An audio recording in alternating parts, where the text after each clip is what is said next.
Good day, everyone, especially to our professor, Dr. Claire Macabalang. I am Noemi B. Fernando, and my assigned topic is all about assessing performance, potential, and readiness under the management and organizational behavior. Definition of assessing performance, potential, and readiness. Assessing performance, potential, and readiness involves evaluating individuals or organizations across various dimensions to understand their current achievements, future capabilities, and preparedness for specific tasks or roles. What is performance assessment? This involves evaluating an individual's or organization's current level of achievement or effectiveness in their roles or activities. Performance assessment typically includes reviewing key metrics, outcomes, and behaviors on how well objectives are being met. It often involves quantitative measures such as sales targets, production output, or customer satisfaction scores, as well as qualitative evaluations of skills, competencies, and contributions. What is potential assessment? It focuses on identifying an individual's or organization's capacity for growth, development, and advancement in the future. It involves evaluating factors such as skills, knowledge, abilities, and personal characteristics to determine the likelihood of success in higher level roles of responsibilities. What is readiness assessment? Readiness assessment, it involves evaluating individuals or organizations' preparedness to undertake specific tasks, projects, or roles. It considers factors such as skills, knowledge, experience, resources, and support systems needed to successfully accomplish objectives. Readiness assessment helps identifying gaps or barriers that may hinder performance and inform decisions about training, development, or resources allocation to enhance readiness. In summary, assessing performance, potential, and readiness involves evaluating current achievements, future capabilities, and preparedness for specific tasks or roles. Respectively, this comprehensive approach provides valuable insights for decision making related to talent management, succession planning, career development, and organizational effectiveness. There are proponents of assessing performance, potential, and readiness. According to Peter Drucker, often referred to as the father of modern management, he emphasized the importance of measuring performance to improve productivity and organizational effectiveness. Another is Daniel Goleman, known for his work on emotional intelligence. Goleman has highlighted the importance of non-cognitive skills in performance assessment and leadership development. By Jim Collins, author of influential books such as Good to Great and Built to Last. Collins has studied the characteristics of high-performing individuals and organizations, contributing to the understanding of performance assessment factors.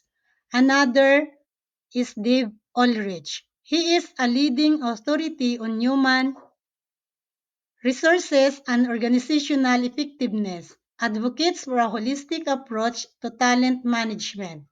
He emphasizes the need to assess individuals' capabilities, potential, and readiness to meet organizational goals and challenges. According to Carol Dweck, known for the research on mindset theory, Dweck's work emphasizes the importance of a growth mindset in assigning individuals potential for learning and development. These proponents have contributed significantly to the development of practices and frameworks for assessing performance, potential, and readiness within organizations, helping to improve talent management, processes, and enhance organizational effectiveness. Theoretical basis or concept of assessing performance, potential, and readiness.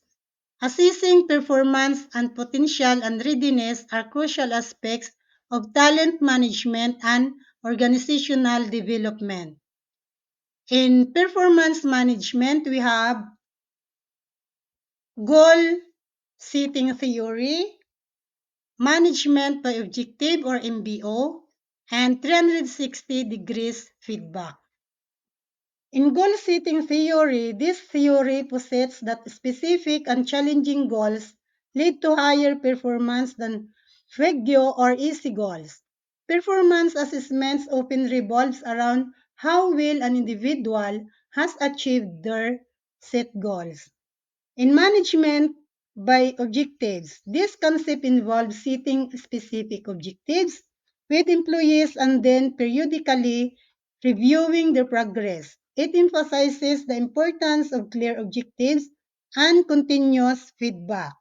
And 360-degree feedback, this approach involves collecting feedback from multiple sources to provide a comprehensive view of an individual's performance.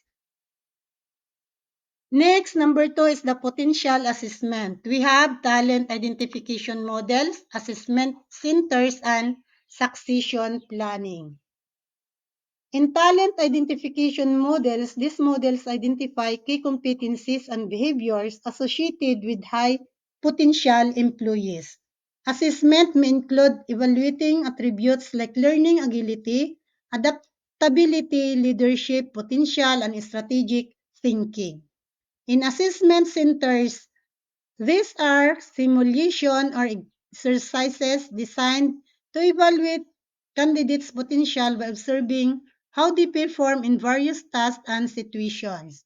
In succession planning, assessing potential often ties into succession planning where organizations identify and groom future leaders. Potential assessments help in selecting individuals for development programs and leadership roles. Number three is the readiness assessment. Readiness for change models, competency models, and leadership development frameworks.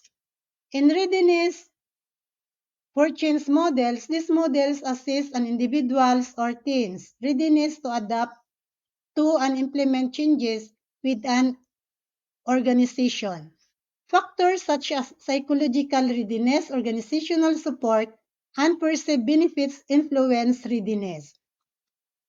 In competency models, readiness assessment often involves evaluating individuals against desired competencies for specific roles or tasks.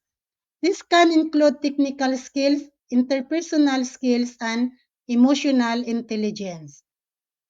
In leadership development frameworks, assessing readiness for leadership position involves evaluating not only current skills and competencies, but also the individual's potential to grow into future roles. Developmental plans are often created based on this assessment. Next is the psychological theories and models. We have self-determination theory and social cognitive theory. This theory suggests that intrinsic motivation, autonomy, and competence are crucial for individual performance and growth. Assessment may consider factors that affect intrinsic motivation such as task significance and autonomy. In social cognitive theory, according to this theory, individuals learn by observing others and modeling their behavior. Assessments may explore an individual's ability to learn from others and adapt their behavior based on observation and feedback. Number five is the organizational development models. Under this are the Lowen's change management model and Kotter's 8-step change model. Lowen's change management model, this model emphasizes the importance of unfreezing existing behaviors, introducing change, and then refreshing the new behaviors. Assessments may gauge individuals' and teams' readiness for each stage of the change process.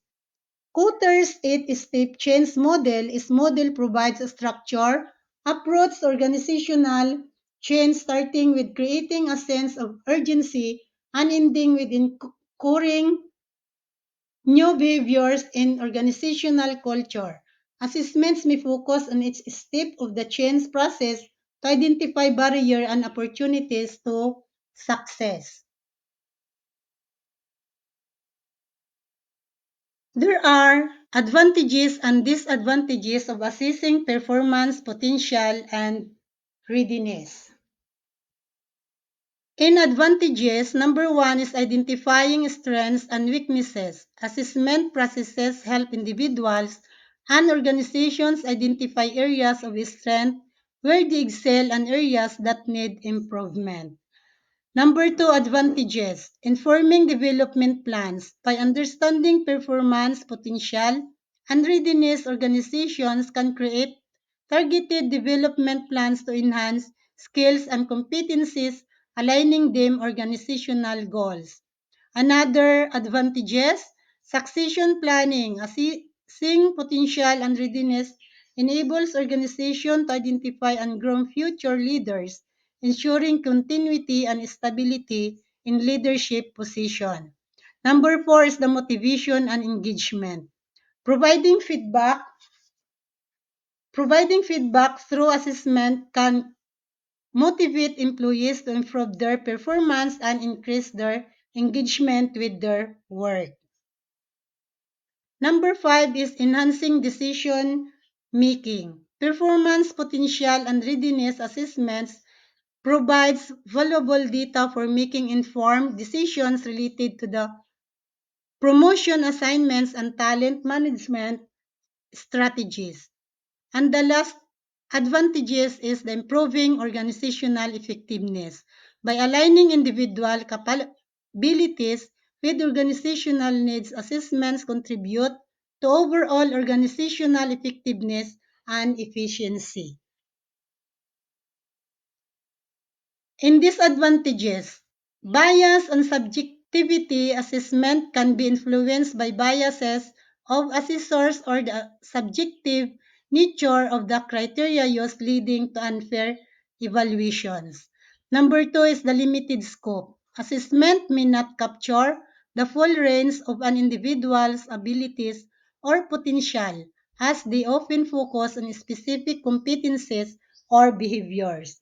Number three is the resistance to change.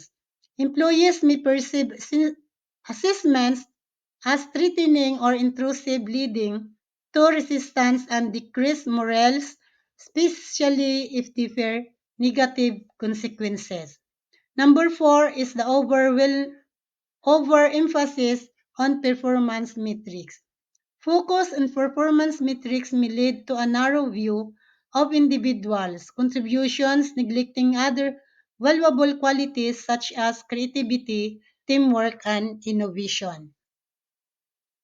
Number five, the stress and pressure. High stakes assessment can create stress and pressure for individuals, potentially affecting their performance and well being. Number six, disadvantages, resource intensive. Designing and implementing effective assessment processes require significant time, effort, and resources which may not always be feasible for all organizations.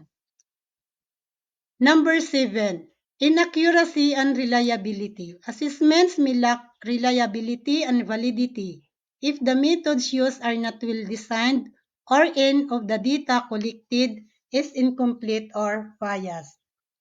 Overall, while assessing performance, potential, and readiness offers valuable insights for talent management and organizational development, it's essential to balance the benefits with the potential drawbacks and ensure that assessments are conducted fairly, transparently, and ethically. Practical application of educational administration in the Philippine setting of assessing performance, potential, and readiness.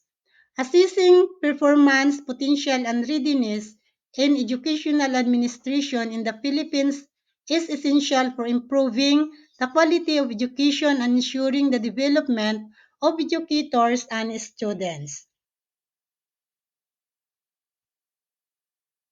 Teachers' performance evaluation.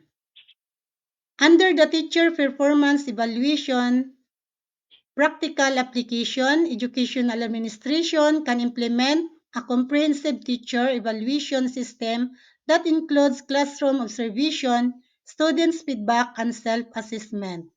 And the potential impact. By assessing teacher performance, administrators can identify effective teaching practices, provide targeted professional development opportunities, and recognize outstanding educators.